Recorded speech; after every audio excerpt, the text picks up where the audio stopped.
नमस्कार दोस्तों, स्वागत है आपका मास कॉम मास्टर क्लास पर, जहां हम जनसंचार के हर पहलू को सरल और प्रभावी तरीके से समझाते हैं। आज का हमारा विषय है साधारणीकरण।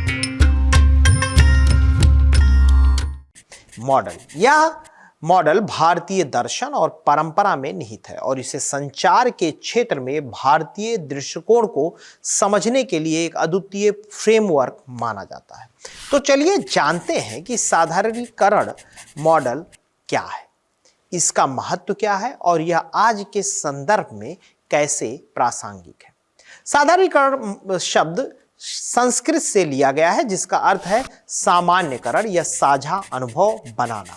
यह मॉडल भारतीय ऋषि मुनियों और उनके संवाद शैली से प्रेरित है। इस सिद्धांत को भारतीय चिंतक और शिक्षाविद नारायण राव सारस्वत द्वारा संचार सिद्धांत के रूप में प्रस्तुत किया गया।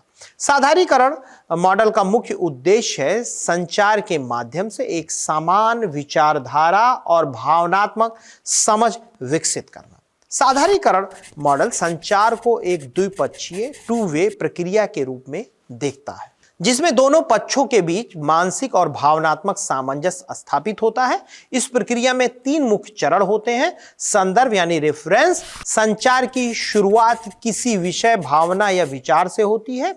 दूसरा संवाद यानी इंटरैक्शन, वक्ता और श्रोता के बीच विचारों का आदान प्रदान होता है।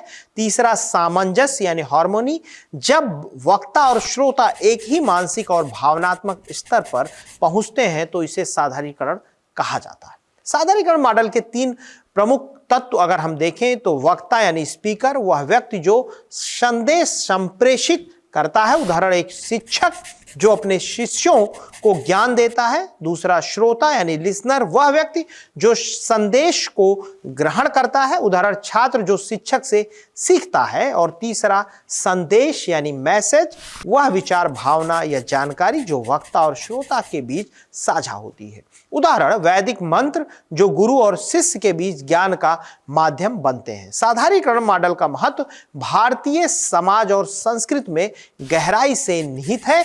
यह मॉडल हमें सिखाता है कि संचार का उद्देश्य केवल जानकारी देना नहीं, बल्कि एक भावनात्मक और सांस्कृतिक बंधन बनाना है। उदाहरण गुरुकुल परंपरा, जहां शिक्षक और शिष्य के बीच ज्ञान और अनुभव साझा होते हैं। सामूहिक पूजा, जहां मंत्रोच्चार के माध्यम से सामूहिक भावना उत्पन्न होती है।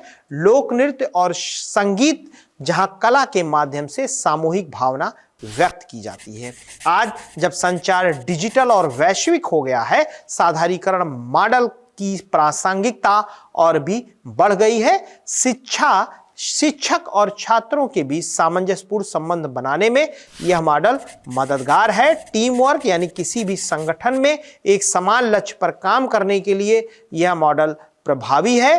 सामाजिक मीडिया यानी सोशल मीडिया प्लेटफॉर्म्स पर विचारों का आदान प्रदान साधारणीकरण का ही आधुनिक रूप है। हालांकि साधारणीकरण मॉडल भारतीय संदर्भ में अत्यधिक प्रासंगिक है, लेकिन इसकी कुछ सीमाएं भी हैं। यह मॉडल मुख्यतः सांस्कृतिक और भावनात्मक सामंजस्य पर केंद्रित है, लेकिन प्रौद्योगिकी आधारित संचार में इसकी सीमाएं हैं। यह आधुनिक संचार माध्यमों जैसे कि टीवी या सोशल मीडिया में फीडबैक प्रक्रिया को पूरी तरह कवर नहीं करता। तो दोस्तों, यह था साधारणीकरण मॉडल का परिचय। यह मॉडल हमें भारतीय संस्कृति और परंपरा के अनुकूल संचार के महत्व को समझने में मदद करता है। अगर आपको यह वीडियो पसंद आया हो तो इसे लाइक करें, शेयर करें और सब्सक्राइब करें। फिर मिलते हैं किसी अगले वीडियो में।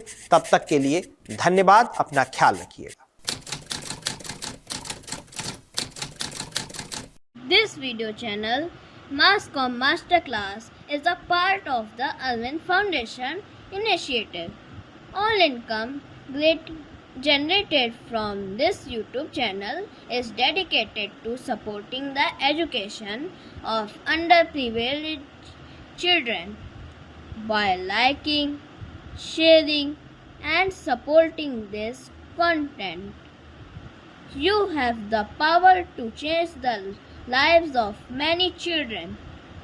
Your contribution can make a significant difference. Thank you for your support.